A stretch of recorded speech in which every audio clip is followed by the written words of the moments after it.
पहले साधु कहते थे कि देखो आचार्य विराग सागर जी महाराज ये आचार पद आजकल आचार रेवड़ी की तरह बांट रहे हैं। अब उन्हीं मूर्खों को रेवड़ी खाने को नहीं मिल रही तो समाज से ले रहे हैं, ये भक्तों से मांग रहे हैं। सोचो रेवड़ी कितनी मूल्यवान है। नए मिले अंगूर तो खट्टे हैं, अब कहां गई वो रेवड़ी, अब कहां गए वो वचन भाषा। निवेदन कर रहा हूं ये आचार का पद रेवड़ी का पद नहीं है, ये मलाई का पद है, ये भाग्य का नसीब का पद है, ये पुण्य का पद है। ये समाज और भक्त नहीं, भक्तों के देने का पद नहीं है। जैसा कि आपने चातुर्मास हेतु पुष्पगिरी की ओर बिहार कर रहे अंतर्मना परम पूज्य जैन आचार्य श्री प्रसन्न सागर जी महाराज से सुना कि जो कहते थे विराग सागर जी आचार्य पद रेवड़ी की तरह बांट रहे, वही साधु वह पद अब समाज से लेना चाह रहे। सुनिए अंतर्मना आचार्य श्री की पूरी बात।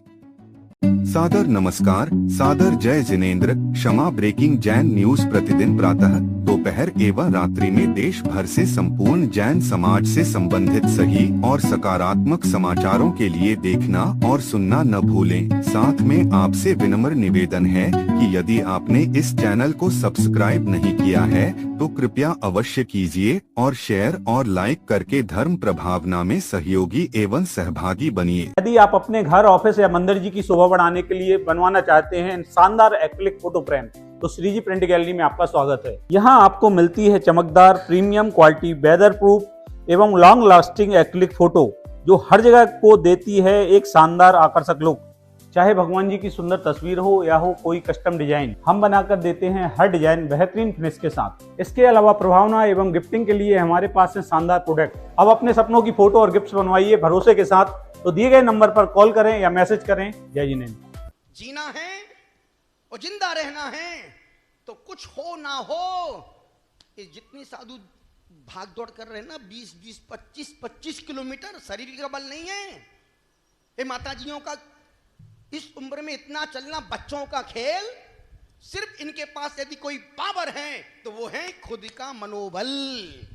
और खुद का मनोबल जब तक जिंदा रहेगा तुम कितना भी कुछ भी कर सकते हो। और जहां मनोबल खत्म हो गया, व्यक्ति घर से मंदिर तक चल के भी नहीं जा पाएगा।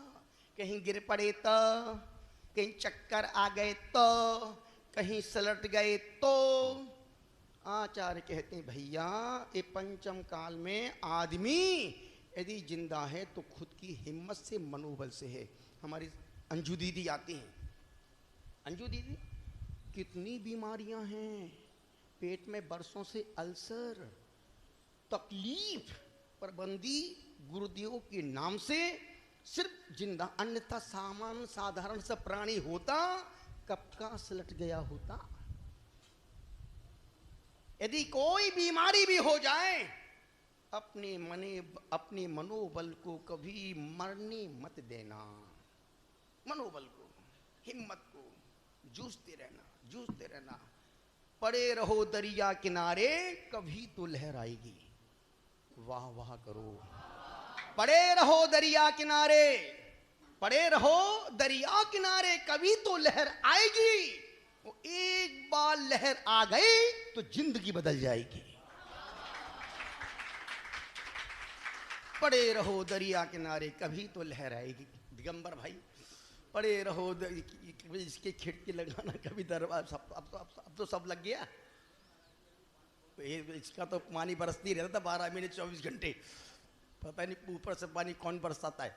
निवेदन कर रहा हूं, जिंदगी में यदि पारसनाथ भगवान 24 दिन तक 24 तीर्थंकरों में सबसे ज्यादा सुपर डुपर हिट हुए तो उन्होंने भी सूर्यवंशी जैसा काम किया। सबसे जिस पर जितने संकट, जितने कष्ट आए, मान के चलना तुम महापुरुष बनने वाले हो। माता जी, जिन पर जिंदगी में, माता जी जिनकी जिंदगी में जितने कष्ट आए, यदि उनने कष्ट को समता से सहन किया, तुम लिख के दे सकता हूं, वो एक दिन महापुरुष बनेंगे। एक दिन महापुरुष बनेंगे। और महापुरुष बनने के लिए बाबू छिलके नहीं छीलना पड़ते हैं, सहन करना पड़ता है। और आज की तारीख में जो जितना सहन करेगा वो जिंदगी में उतनी आगे बढ़ता जाएगा।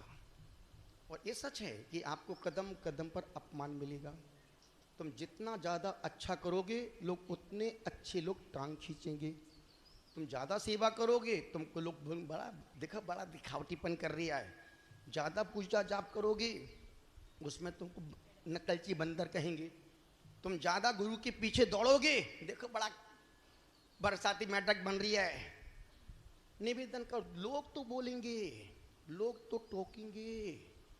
मोदी ने कम सुना है क्या? कितना कितना नहीं बोला जी, लेकिन मुझे पता है एक शिखर पर सैकड़ों मेंढक चल रहे थे। एक चढ़े दूसरा टांग खींच ले, फिर चढ़े फिर तीसरा टांग खींच ले, पर एक मेंढक जुनून में धुन में चढ़ता जा रहा है। और ध्यान रखना, यदि किसी बड़े बड़े लक्ष्य तक पहुंचना है तो छोटे मोटे मेंढकों की टर टर की आवाज नहीं सुनना। बड़े टारगेट तक जाना है। लोगों ने हमको क्या क्या नहीं बोला, अरे परुषनाथ तो यह हो ही नहीं सकता, कर ही नहीं सकते। कितने टर टर की आवाजें आई। पर जब लक्ष्य टारगेट बड़ा होता है तो सिर्फ व्यक्ति को लक्ष्य अपना गोल ही दिखाई देता है। वो मेंढक कुछ चढ़े उतरे गिरे पड़े पड़े, एक दो चढ़ दूसरा, एक मेंढक जुनून में चढ़ता जा रहा, फुदक फुदक की फुदक फुदक की फुदक फुदक की फुदक फुदक की चढ़ता जा रहा चढ़ता जा रहा चढ़ता जा। अब जब तक नहीं चढ़े तब तक तुम मुझे बोलना पड़ेगा, चढ़ता जा रहा फुदक फुदक के चढ़ता जा रहा। जैसे ही बोल तब तक तो बोलना पड़ेगा ना। तब वो जैसे ही ऊपर शिखर पर पहुंच गया, उससे पूछा कि तू ऊपर तक कैसे पहुंच गया? बोले मुझे सुनाई नहीं पड़ता था, मैं तो बहरा था। तो अपने गोल तक पहुंचने के लिए व्यक्ति को बहरा बनना पड़ेगा। यदि तुम हर व्यक्ति का जवाब दोगे आप अपने लक्ष्य तक कभी नहीं और आज की इस पंचम काल में कोई व्यक्ति किसी को आगे बढ़ना देखना चाहता ही नहीं है। धर्म का मार्ग हो, व्यापार का मार्ग हो, परिवार के रिश्ते हो या संघ हो, कहीं भी कोई भी हो, जो जरा सा 10 कदम आगे बढ़ता तुरंत पड़ोसी तू हमसे आगे निकल रहा है। यदि कोई 2-1.5 घंटे समय करने बैठ जाए, देखो बड़ा दिखावटीपन कर रहा है, बड़ा नाटक कर रहा है, बड़ा ध्यान कर रहा है, आदमी तो बोलेंगे। पर तुम उनके छोटे छोटे अल्फाजों से अपने बड़े टारगेट को, बड़े लक्ष्य को, बड़े गोल को मत नजरअंदाज करना। उसका तो काम ही है तुमको डिप्रेस लाना, उसका काम ही है तुमको डिस्टर्ब करना। अब देखो पूरे देश की 140 करोड़ की पॉपुलेशन है। पूरे देश में कितने आतंकवादी होंगे? बामुश्किल से 10-20 हजार भी नहीं होंगे। 10-20 हजार भी, अब 1 लाख भी समझ लो, पर पूरी देश की रातों की नींद हराम करके रखी है। अरबों खरबों रुपया सरकार का सैनिकों की सुरक्षा में खर्च हो रहा है। कितने बामुश्किल से 2 दिन का काम नहीं है, लेकिन वो सफल क्यों हैं और अपन असफल क्यों हैं?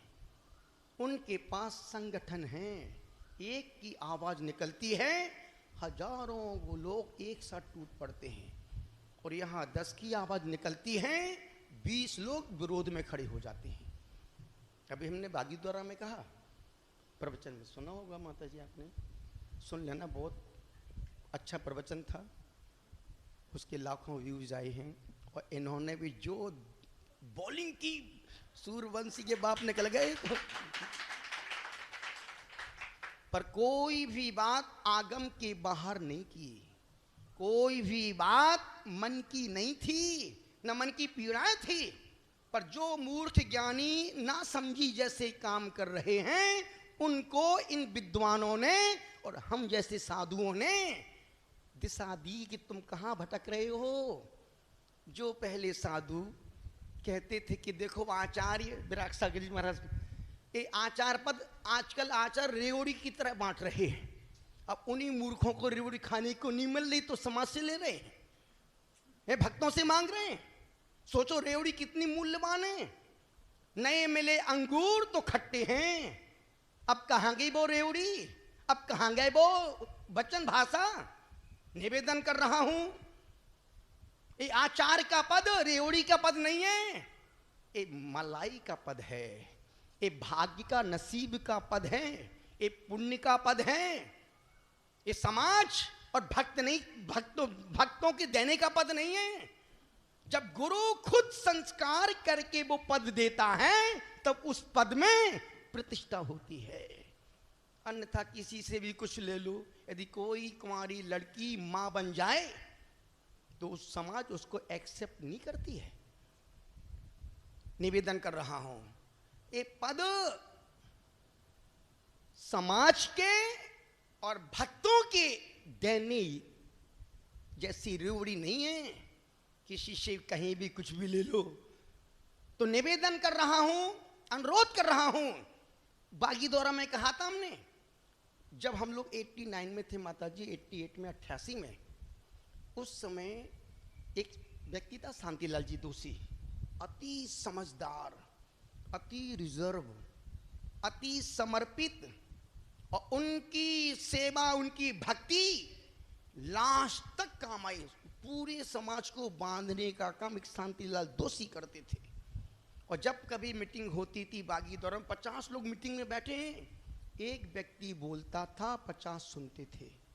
और अब जब आज मीटिंग होती है तो सब बोलते हैं और कोई सुनता नहीं किसी की बात को। इतना फर्क पड़, एक व्यक्ति का प्रभाव सोचो। और पूरी समाज में देखो तो 8 का ग्रुप अलग, 6 का ग्रुप अलग, 15 का अलग, ना खाएंगे ना खाने देंगे, ना बनाएंगे ना बनने देंगे।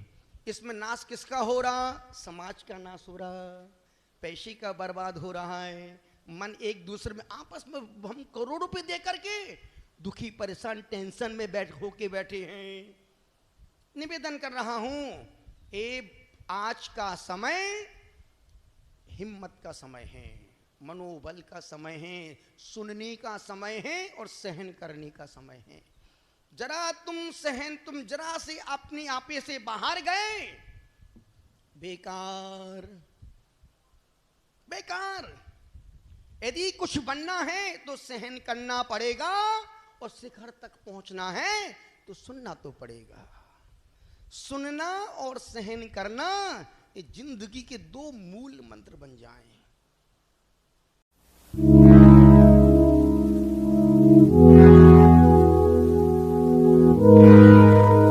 क्षमा breaking Jain news YouTube channel पर विज्ञापन देकर धर्म प्रभावना में बने सहभागी। विज्ञापन देने हेतु संपर्क कीजिए मोबाइल नंबर 9026900740 एवं समाचार एवं वीडियो भेजने हेतु WhatsApp number 9335236222। Kshama breaking Jain news YouTube channel देखने के लिए आपको बहुत बहुत धन्यवाद। सादर प्रणाम, सादर जय जिनेन्द्र।